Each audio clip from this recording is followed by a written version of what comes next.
everyone, welcome to the Smashi Business Show. Today is Monday, 17th of March, and my name is Abdul Majid Awan. And I'm Ward Ahmed, and we've got really good topics for you today. Now, for today's headlines, firstly, His Highness Sheikh Tahnoon bin Zayed's official visit to the U.S. begins today. The Telegram founder, Pavel Durov, is allowed to temporarily leave France, according to AFP. And finally, and this one's a really exciting one, Mohammed Binghatti, the chairman of Binghatti Holding, has won a Ramadan bidding war for a 35 million dirham car number plate, DD5 to be specific. And stay with us till the end to find out how Kareem used the blue ocean theory to expand in the MENA region and beating competition from global players like Uber and everyone.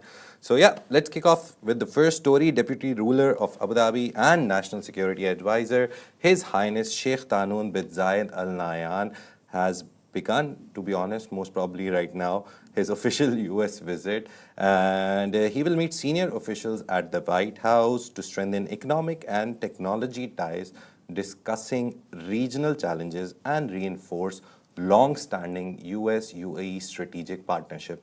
Now, sources say Sheikh Tahnoon is expected to meet Commerce Secretary Howard Lutnick, Treasury Secretary Scott Bessent, and National Security Advisor Mike Waltz. Now, a key focus will be on securing access to advanced AI semiconductors, particularly from NVIDIA, as the U.S. has imposed restrictions on high-powered chip exports since 2023.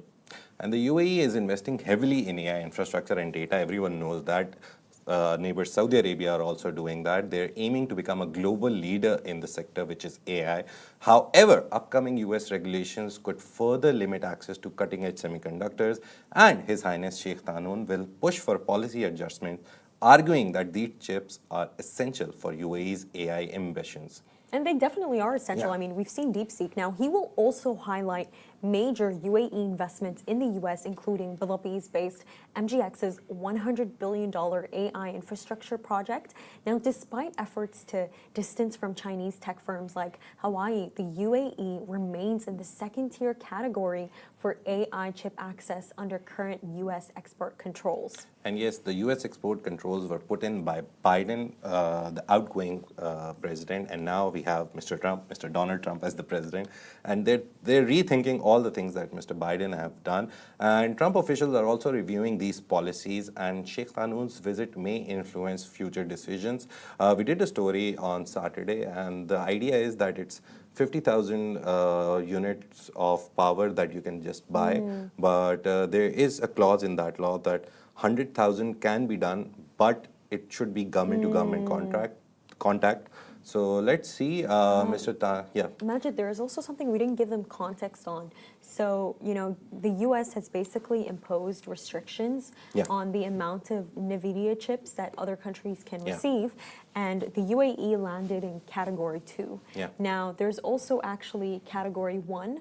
And I believe, Majid, it's Category 1 that can receive as much as they would like. Yeah, there's 20 countries in that. Big players, Japan, Korea, not North Korea, South Korea, and all the friends of US basically are in Category 1. UAE and Saudi were put in Category 2. That's, but I don't know why. It's a very big question. It's and interesting. Let's see. His Highness Sheikh Tahnoon will present the case. So let's see what happens there. Now, the White House and Commerce Department spokespeople have not commented, and the UAE embassy has declined to provide further details. His Highness Sheikh Tahnoon's visit comes at the Trump's administration's request as the U.S. reevaluates global chip regulations that were expanded under the Biden administration. Now, if you know one thing about Trump, and you've seen Trump's investments in the Middle East, you know, the Trump golf course that he has with Hussein Sajwani, the kind of relationship that he has with Hussein Sajwani, the Trump towers that he has scattered all over the Middle East. I believe there's also a luxury resort that's being built in Oman with the Trump organization. If you see all of that, I think it does hint towards the fact that there is a high chance that the UAE can move to Category 1 and receive all the NVIDIA chips that they need. So I think it is a high possibility that it's going to happen. It's just sometimes you have to realize that whatever Biden's policy were, sorry, a little US politics, but Joe Biden's policies were very pro-American, like Trump. Trump is also pro-American.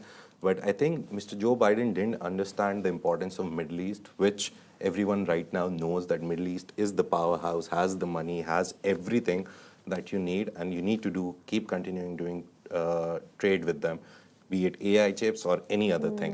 You have to keep continuing trade. If you don't, you'll miss out on a lot of things that I think are important for any country, to be honest, right now. Yeah.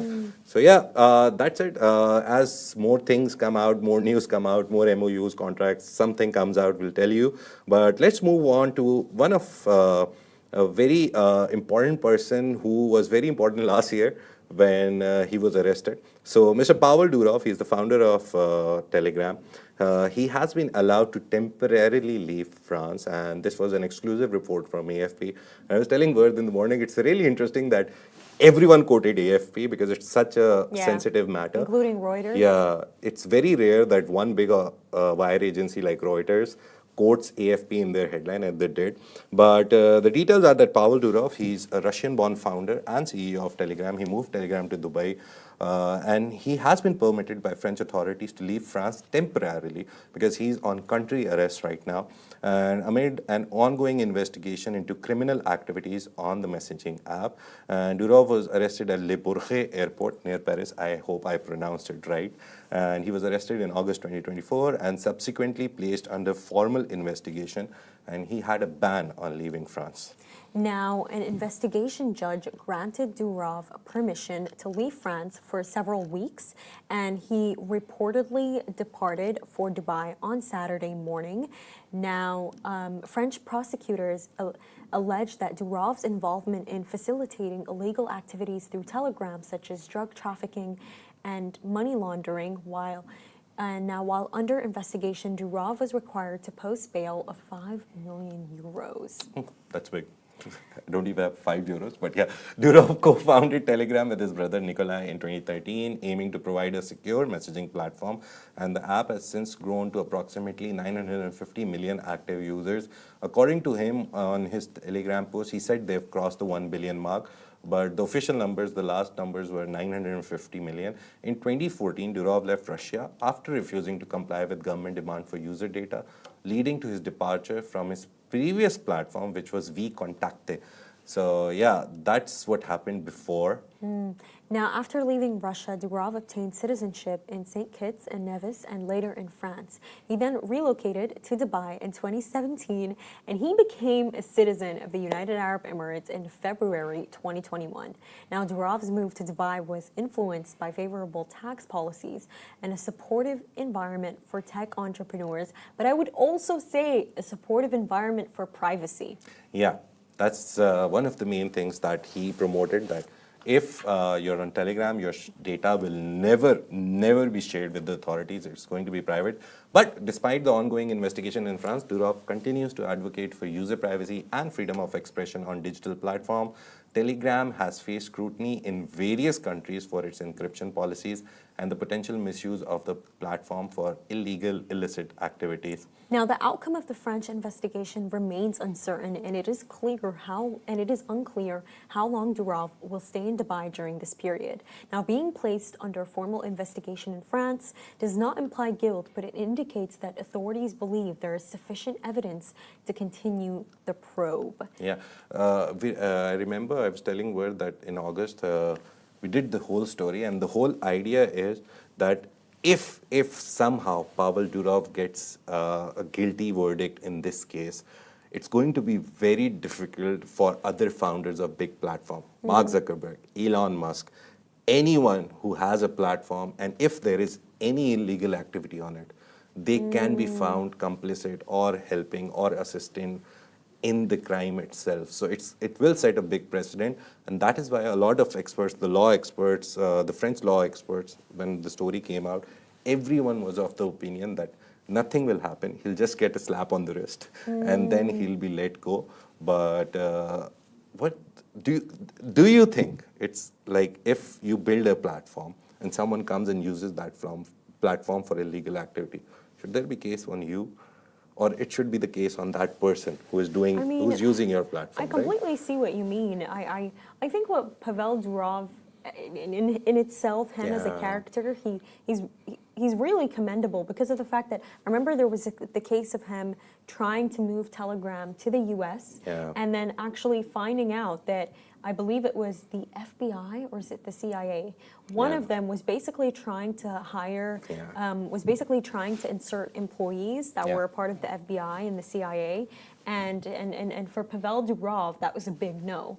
Because for him, his users' privacy was such a big thing. And I think the fact that he's an Emirati citizen, it does imply a lot. Because in this country, your privacy is everything. And the fact that he's based Telegram in the UAE, I think that's so interesting. And I think from the case of France, it really does just imply that they want more information on people. And I think this is a really great moment for Candace Owens to swoop in. Just give her time. Give her time. She's going to swoop in because she had, she did build an entire documentary around Emmanuel Macron, the president of France. So for her, this is just another, they're trying to use user data to change public perception. And, just you took the name and it reminded that he tweeted actually that I have no personal grudges against Pavel Durov when this thing happened, because there was a lot of pressure. There was all the weird news is going out. We did a fact check on one of the stories. I remember that there's a contract between France and UAE for Rafale jets, and it was signed in Expo 2020, which happened in 2021, but it was signed there. And everyone, as soon as this arrest happened in the night, around UAE in the night, morning, everyone was like, oh, they're canceling their orders and UAE is doing this, that. The very first thing you do when something happens like this is go to official channels. You always go to official channels. You go to multiple sources, multiple credible sources. At least two. Yeah, and go, the double check thing. Always go to sources and see if the story is following up. And what did you find?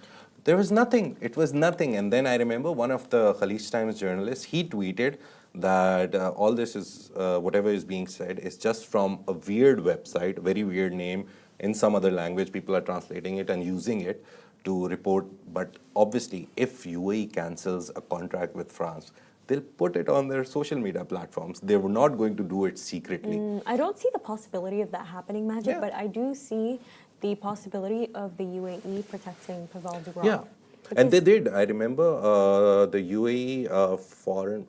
Again, sorry, very old story. It was in August, but official channel of the UAE, Ministry of Foreign Affairs, and the minister, sorry, not the minister, the secretary, I remember she was a lady, they both tweeted out that we are looking into it and we will follow all the legal procedures. We will follow the official channels. And we're not just going to like break deals and all that stuff. So yeah, the thing is, whenever you see some story which relates to government, UAE, not even UAE, any government in the world, just go to the official sources. They'll tell you. Otherwise, the next step, a journalistic step, is go to the main credible sources which have been reporting on stuff for I don't know how long. But go to Bloomberg, go to Wall Street Journal, go to the National, go to the Khalij Times, go to the Gulf News. These are like credible Smashy sources. business. Come to Smashy Business, yes. Majid. We will never, we always try to go and find a story and check it like through multiple sources. Yeah. Or at least try to find a person who is close to the matter. So you always have to check it. I think it's the laziness of the people that they just see someone tweeting about it. The funny thing was, one of the accounts which tweeted this, that UAE is killing the contracts with France over Rafale jets, it had like 11 million followers. I correctly remember because Hind pointed it out that this person is tweeting this, and she has 11 million followers. So imagine the kind of, what would you say, like misinformation that you can spread as an influencer. So you, as an influencer, should have a very important role. You have such a small responsibility, and I think, like, just on the topic of influencers, honestly, you guys may hate influencers, but big companies love them. They love influencers. They make campaigns do well. Like, for example, last week when I was at Snapchat, Majid, I just gone around asking people, like, how do you engage with Snapchat during, during Ramadan? The campaign now has 177K views organically. And why? Because you have those big influencer faces on it. Just very recently, there was this collab between the TikTok influencer Talia Fawaz, a part of the Fawaz sisters, and Not Big House. So not bakehouse, they make really Okay. good matcha. You need to try it out. We'll try it. Vanilla salted foam caramel with their normal matcha. Maybe get I'll coconut have milk. to write it down. I'll send it to you. But I point just is go they- and order a cappuccino. They actually had a collab, Nice. and what I saw from the videos is that so many people showed up to Knot just to see Talia, and I feel like for the longest time ever, the kind of with Knot, it was like such a slow progression, by the way, with the kind of people that they attracted. Yeah. What I saw first is that it was Emiratis, and then right after that, more people Nice. started discovering it. Then it's almost, I feel like it's becoming something common between everyone from different cultures here. Cultural phenomena. Yeah, it's exactly. But what's it called? And now with Talia, you know, I feel like they're getting Gen Z's attention. They're Nice. definitely getting Gen Z's attention. But it's like it's collaborations like these that you see that really make the difference. Like where else did I see something that was so interesting? Oh, remember when I remember when I saw the launch of Milaf Cola. Yeah. So basically in Saudi Arabia, they launched this cola that is made of only dates, Yeah. which I still think is crazy. I need to taste it. And I remember one of the brands involved, they used Ronaldo for an ad. Do you remember? They used him for this date milk ad, and it's like things like that are iconic. Yeah. Maybe I don't remember the brand's name, but I know there was camel milk and I know there was Ronaldo. So that link, it definitely works. But Yeah. just on the topic of big names, Mohammed Binghatti has just purchased a Dubai license plate DD5 for almost $9 million. Yeah, That and is that's- crazy. That's nearly $35 million dirhams, and it was at a charitable event. And the event took place at Armani Hotel in Burj Khalifa. It raised 83.6 million for the Father's Endowment Campaign. It's a fund. It supports healthcare initiatives for those in need. Now, the auction was really crazy. It saw fierce competition, including a 13-year-old. Yeah. A 13-year-old schoolboy bidding on the behalf of his father. Now, while he lost the DD5 plate to Binghatti, he secured the DD24 for 6.3 million dirhams, and other high-value plates included DD12 for 12.8 million dirhams, DD15 for 9.2 million dirhams, and DD77, personal favorite of mine, for 12.6 million dirhams. It was so the Father Endowment Campaign. The fund has been launched by His Highness Sheikh Mohammed bin Rashid, the ruler of Dubai, and the initiative uses funds to provide medical aid.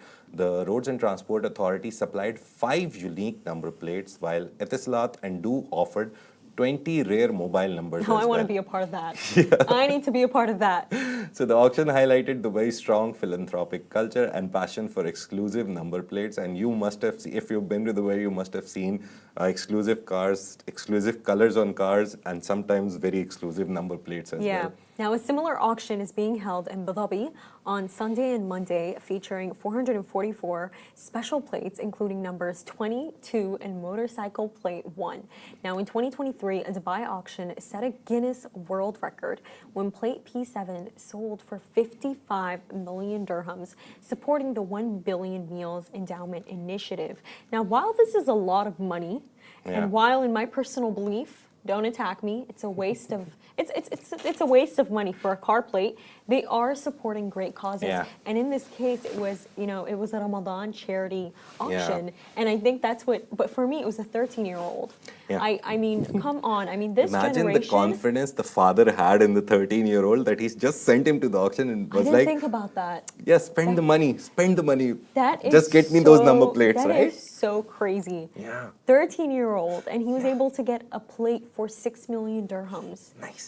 But he went against Mohammed Binghatti's representative. There were like 3 or 4 representatives from Mohammed Binghatti. He personally wasn't at the event. I think it was Abdullah bin Lati who represented him. Yeah, so, but it's funny that 13-year-old going into a bidding war against a very well-established company and their representatives, But if right? you actually think about it, Majid, I believe a 13-year-old is the smartest tactic anyone can use, because he'd garner a lot of empathy, because you're like, man, he's a kid, like, just let him win. Let him have it, let him win, you know what I mean? Like, we've won, like, let him have it. But you know what this honestly makes me think about, by the way, like, just in the spirit of Ramadan and everything, that show that we were all discussing over the weekend, Ma'awiyah, Oh, yeah. Yeah, so basically, there's this show that came out during Ramadan by the NBC and Shahid, Yeah. and it's called Muawiyah, and it's actually about Muawiyah ibn Abi Sufyan, Yeah. and the show was made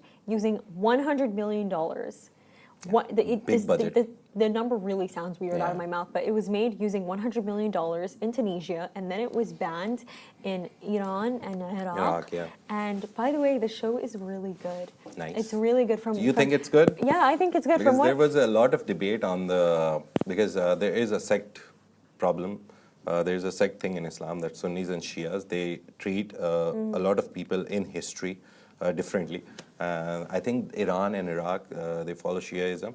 So that was the problem. But yeah, irrespective of the fact, there's this very big show, I remember, something Osman, which came out from Turkey, and it became a global hit, You know, right? that's what my family would watch every single day. I And know it what you're had talking so about. many episodes. I started and I was like, I can't finish it. It's too long. Same. People did, right? I totally agree with you. I Yeah. couldn't finish it either. But I think it's Majid, like what you said about the different sects in the country. I think what you said is really interesting because, I was having this like discussion and I don't know if people know this, but basically what it is that, by the way, Iraqis, they have a lot of intellectuals. Nice. They have a lot of intellectuals in Iraq. And I believe it was it's like, by the way, it's like a saying in history that you had the Iraqis and they were just completely intelligent. And then you had the Egyptians who, they wrote a lot of poetry, a lot of books. They had a beautiful thaqafa. And then it was actually the Lebanese who were the publishers. Nice. They were the people most famous for like publishing, like al-tabi'. And so, when you connect the dots and you think about it, how Muawiyah, it was banned in Iraq and Iran. Yeah. It really does make you think of, how religion is sometimes used to divide people apart. But it's a great show. I think it's a really great show. The thing about these kinds of shows is that history is so subjective that if you're looking at something, look at it for entertainment value. Never look at it for I agree with religious you. lessons or religious history. It's always, even the best, I think, Hollywood made or best movie ever made using a biography has some elements of exaggeration in it or some dramatization. Yeah, they're always trying to prioritize to our emotional appeal. So the main thing is always watch these things from the perspective of entertainment, not from the perspective of, oh, I'll get knowledge or I'll understand someone. So yeah, 100 million spent on a drama, got banned in 2 countries, but yeah, doing good. So it's fine. I think they'll recover their money through broadcasting rights. Yeah. Let's go to our section where we tell you where one of the companies in the Middle East have used some strategy to do something great. Today we're talking about Blue Ocean strategy and Careem's market expansion using this strategy. So Careem, the Dubai-based ride-hailing company, it was acquired by Uber for $3.1 billion, applied the Blue Ocean strategy by creating a new market space rather than competing in an overcrowded one. So instead of directly challenging Uber in the global game and other global players in the region, they tailored their services to regional needs. Now, they localized operations by offering cash payments, integrating local transport options, and addressing unique market challenges like unreliable mapping systems. Careem also expanded beyond ride-hailing into food delivery, payments, and even micro-mobility. And so by identifying underserved customer needs, Careem avoided direct price wars and built a strong brand rooted in Middle Eastern culture. And this differentiation allowed it to dominate the regional market, ultimately leading to an Uber acquisition. But Majid, why is it called the Blue Ocean strategy? What's the blue here? Where's the ocean? The blue ocean is that the ocean is very big. You don't need to be in one area or you don't need to own the whole ocean. They do always say that it's always a big it's better ocean. to be a small fish instead of being a big fish in a big pond. Yeah. But I think, with Careem, what makes them so lovely, it's the fact that, like, by the way, it's not just the fact that you can order taxi, you can order Uber, you can order groceries. I believe that came last year. They have something called Careem Box. Yeah. So I could send an item to Majid's house. The Careem Box could come, pick it up for me, and bring it all the way to Majid. And you know what other service they have? And I didn't know this existed.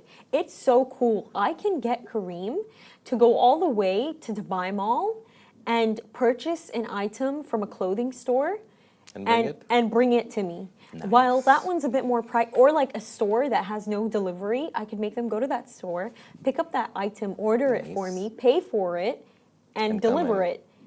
Yeah. This is next level.